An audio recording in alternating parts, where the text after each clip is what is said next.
Hello everyone, good afternoon সবাইকে। অদিতির লাইফস্টাইলে সবাইকে স্বাগত। আজকে ব্লগটা শুরু করতে একটু দেরি হয়ে গেল, তার কারণ বহু কাজ ছিল সকাল থেকে। সেগুলোকেও ভাবছিলাম শেয়ার করব, কিন্তু করে উঠতে পারলাম না।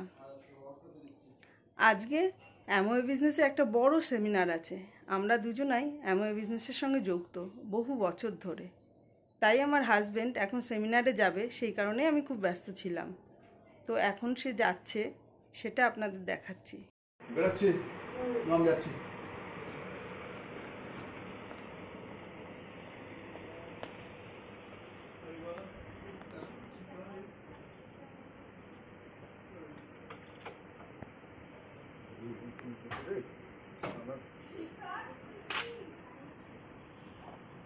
সাবধানে যাও, বাইকটা ওখানে রেখে যাবা তো? ভালো হয়েছে, নাহলে রাতে আসতে টোটো ফোটো পাওয়া না। 11টা বাজবে? 11টা 8:20, এখন 11টা সাড়ে না, বেশি বাজবে।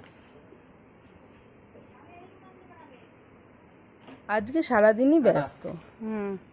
মা এসেছে আবার চুল কাটতে, কারণ আমার বাড়িতেই আমারই বিউটি পার্লার আছে, তাই আমার কাছে চুল কাটতে এসছে।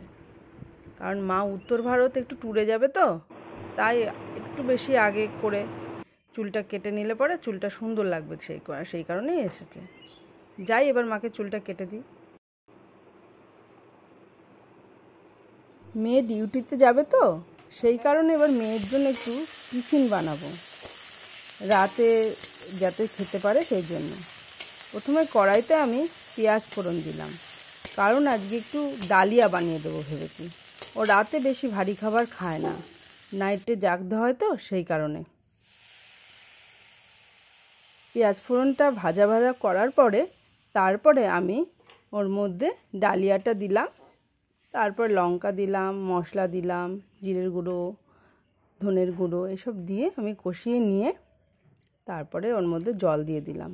তারপর আমার না ডালটা রেডি করাই ছিল, ডাল দিয়ে দিলাম, নিয়ে একটু নাড়িয়ে চাড়িয়ে তারপরে নামিয়ে নিলাম। লাস্টে ঘি দিয়ে দিলাম। ব্যাস, মেয়ে রেডি হয়ে গেছে।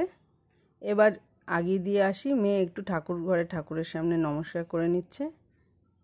তারপরে রাস্তায় আগিয়ে দিয়ে আসতে হবে, কারণ ওর বাবা আজকে বাড়িতে নেই, তো সেই কারণে ওকে টোটোতে করে স্টেশনে যেতে হবে। যাই, টোটোতে উঠিয়ে দিই।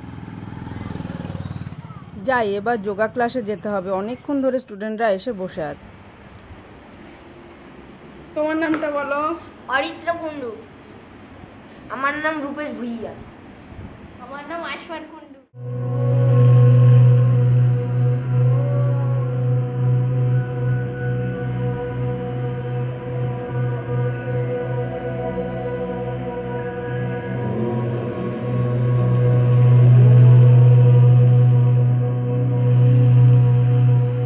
আজকের মতো ব্লগটা এখানেই শেষ করছি। সাবস্ক্রাইব, লাইক আর কমেন্ট করে দেবেন। ভালো থাকবেন, ভালো রাখবেন। ধন্যবাদ সবাইকে।